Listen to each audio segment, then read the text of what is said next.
Good morning, students. First, write the question. A contractor undertakes a work to complete in 90 days. এজন মানুহ ঠিকাদাৰে কি কৰিলে 90 দিনত এটা কাম শেষ কৰিব বুলি ঠিক কৰিলে. He first employs 152 men who worked 6 hours a day and finished 3/4 of the work in 75 days. He thought that the work will take 90 days. মানুহজনে ভাবিছিল যে 90 দিন লাগিব, but প্ৰথমতে কি হ'ল, the first he employed 152 men. প্ৰথমতে তেওঁ 152 men employ কৰিলে.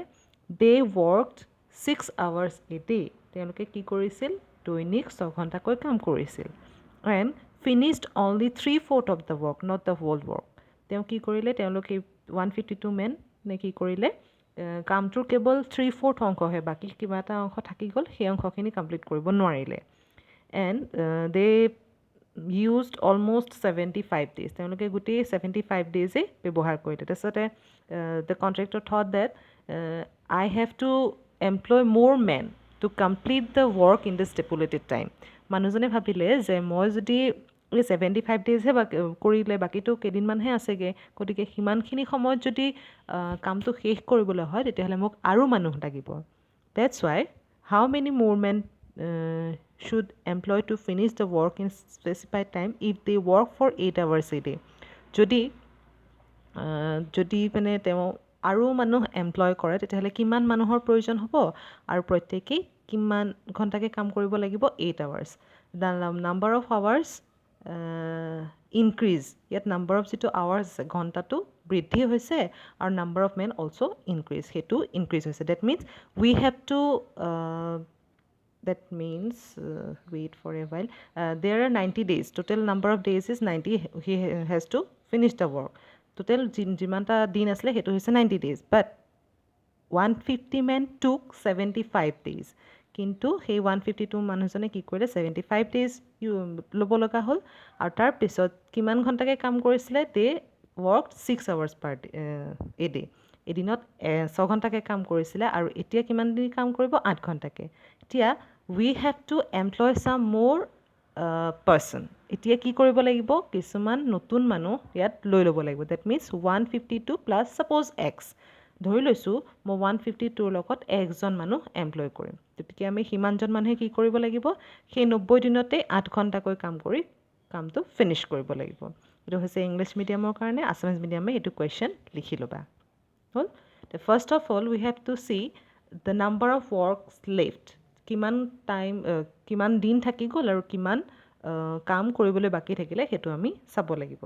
For the solution you right after 90 days, অসমীয়াত লিখা 90 দিনৰ পিছত, work left,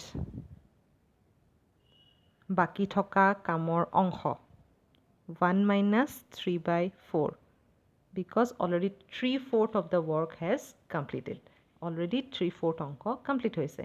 So অসমীয়াত লিখিবা 90 দিনৰ পিছত বাকী থকা কামৰ অংশ 1 minus 3/4 is equal to 1/4, and number of days left আৰু লিখিবা অসমীয়াত আৰু কিমান দিন বাকী থকা দিনৰ সংখ্যা, it is 90 minus 75, because total number of days, estimated days is equal to 90, and number of work done, number of 3/4 of the work done in 75 days by 152 men. আৰু কি হৈছে 75 জন দিনত কি হৈছে, সেই 90 দিনৰ পৰা 75 দিনত 3/4 ৱৰ্কহে কমপ্লিট হৈছে। কাৰ দ্বাৰা, 152 জন মানুহৰ দ্বাৰা। গতিকে এইটো বাকী থাকিলে 15 days. এতিয়া আমি কি কৰিব লাগিব, we have to assume the additional number of employee. আমি কিমানজন মানুহ এক্সট্ৰাকৈ লৈছোঁ সেইটো এজিউম কৰিব লাগিব। তাৰমানে 152 জনটো আছেই, already 152 exist, but we have to employ some other persons. আৰু কেইজনমান মানুহ আমি ইয়াত ল'ব লাগিব। সেই যিকেইজন মানুহ আমি ল'ম ধৰি লৈছোঁ সেইটোৰ সংখ্যা হৈছে x. Let additional number of persons be x. অসমীয়াত লিখা ধৰোঁ অতিৰিক্ত মানুহৰ সংখ্যা x জন। এতিয়া আমি সেই চাৰ্টটো বনাব লাগিব চাৰ্টছ মানে এখন তোমাৰ য'ত নাম্বাৰ অফ মেন থাকিব since we have to find x and x indicates number of persons যিহেতু আমি xটো উলিয়াব লাগে আৰু xটোৱে কি ইণ্ডিকেট কৰি আছে মানুহৰ সংখ্যা গতিকে এইটো ৰাইট মোষ্ট ছাইডত আহিব man then hours then what are the other characteristics work done number of persons and days work and days these are the characteristics mentioned in the question to mention thoka characteristic kita hoise ekita now put the data of the first sentence prothom sentence ot jigita data asle hekhini put kora 90 days so in days you write 90 see the second line of the question second line to swaite tat ki dia ase 152 men 3/4 6 hours so put these numbers work 3/4 hours 6 and men 152 now see 15 days they have to work for 8 hours 15 দিনত বাকি যে 15 দিন বাকি থাকিলে সেই 15 দিনত তেওঁলোকে কি কৰিব এই গোটেই কামটো কৰিব লাগিব 1/4 work কমপ্লিট কৰিব লাগিব আৰু কিমান দিনত 15 days কিমান ঘণ্টাকৈ কৰিব 8 hours K and the number of persons will be 152 plus x why x added because we employ some other persons with 152 men আমি কি কৰিছো ইয়াত x এটা মাল্টিপ্লাই কৰিব লাগিব কিহৰ কাৰণে কাৰণ এই গোটেইখিনি মানুহে মিলি পেলাই হে কামটো কমপ্লিট কৰিব and number of hours increases to 8 work done 1/4 এটো ইমানখিনি বাকি থাকিলে it is the remaining amount of work and it is 15 because we have to 152 plus x man has to complete in 15 days working 8 hours a day we have to complete 1/4 of the work now what will be the now see in the previous question you write jeti ami agor kambu korisilu jeti ami ki likhisilu 152 plus x etu nasile etu jehetu absent asile gotinga ami direct x boli put korisilu